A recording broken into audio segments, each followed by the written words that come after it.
Per a crear un curs utilitzem el que anomenem Assistent per a la creació de cursos, que és una aplicació que connecta l'aula virtual amb les bases de dades de gestió acadèmica, matrícula i el POD, el Pla d'Ordenació Docent, on cada persona té assignades els crèdits de les matèries que ha de donar.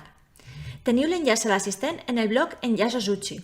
Aquest blog surt tant en el vostre tauler com en tots els cursos de l'aula virtual. La creació d'un curs és un procés amb diverses pantalles. Primer trobareu diverses categories de curs: graus, màsters, formació per a la comunitat universitària, universitat per a majors, coordinació de titulacions i altres cursos. Tots els cursos es crearan amb els participants que consten en POD i en matrícula, excepte la categoria Altres cursos. Quan el curs que voleu crear no es pot encabir en cap de les altres categories, podeu demanar un curs Altres, que haurà de passar per una validació prèvia de la Direcció Acadèmica d'Estudis de l'UCI, a fi de constatar que es tracta d'una acció formativa. Per això pot tardar diversos dies a crear-se. Eixe curs no tindrà participants per defecte i caldrà afegir-los manualment més tard, després de creat. Si la vostra assignatura fora de grau, entraríeu en l'enllaç de graus. Allà apareixeran només les assignatures que tingueu en el POD. L'assistent és prou flexible i permet crear un curs per a una assignatura o un curs només per a la teoria i un altre només per a les pràctiques de la mateixa assignatura o un curs per al grup de matí i un altre per al de vesprada o fins i tot, si voleu, podeu adjuntar diverses assignatures en un únic espai. Això sí, si trieu més d'una assignatura, a la vegada estaríeu creant un curs per a totes 6 assignatures. Si voleu cursos, és a dir, espais dins de l'aula virtual independents, caldrà que trieu només una assignatura i que repetiu el procés de creació per a la resta. Seleccionem l'assignatura i avancem a la pàgina següent. Ara podem triar si volem tenir definits els grups de matrícula dins del nostre curs o volem tot l'alumnat, però sense saber a quin grup pertany cadascun. Així tenim els grups genèrics, A, B, però també els grups de teoria, teoria 1, teoria 2, o de problemes, PR1, PR2, PR3, PR4, o també podríem tenir els grups de laboratori. Per últim, pot haver-hi altres grups, però s'utilitzen molt poc, com els de tutories, els d'avaluació o els de seminaris. Per exemple, si jo només dono els grups PR1 i PR3, puc seleccionar només aquests grups i estaria creant un curs exclusiu per als meus 2 grups de problemes. Quan trie grups, estic limitant l'estudiantat que pot accedir al meu curs i també el professorat, perquè si no tenen el POD assignats a aquests grups, no podran entrar en el meu curs per defecte. Una altra cosa és que jo vulgui donar-los accés i els afegisca manualment després, però això ho veurem en un altre moment.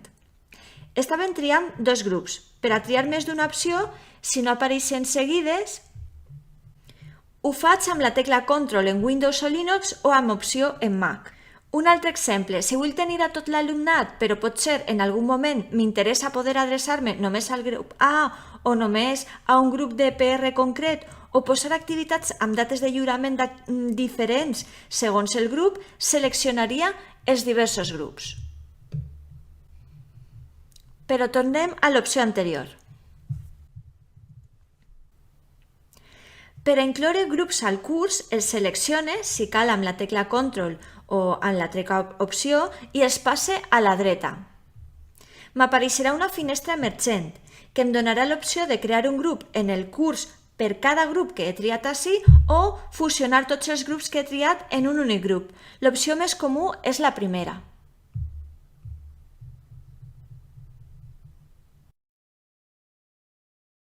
La segona opció només la utilitzem si són assignatures compartides per diverses titulacions, com en el cas de les assignatures de primer any de les enginyeries o algunes assignatures d'Història i Humanitats.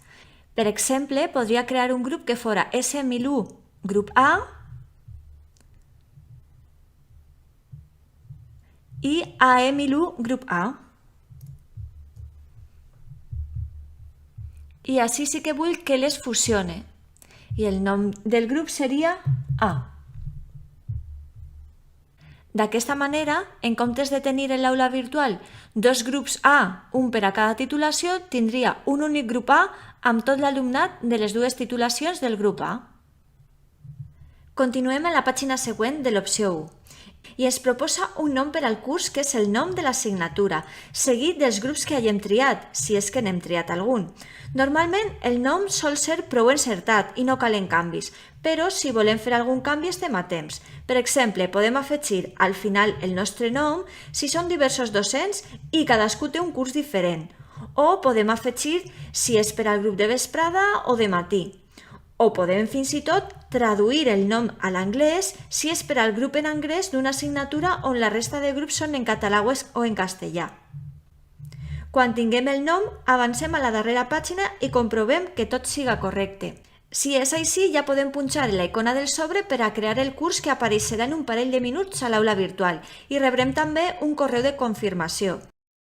Recordeu que el curs es crea buit de contingut i per això apareix ocult per a l'estudiantat. Quan ja hàgim introduït algun contingut i vulguem fer-lo visible, caldrà que canviem el paràmetre de visibilitat del curs perquè puguen accedir.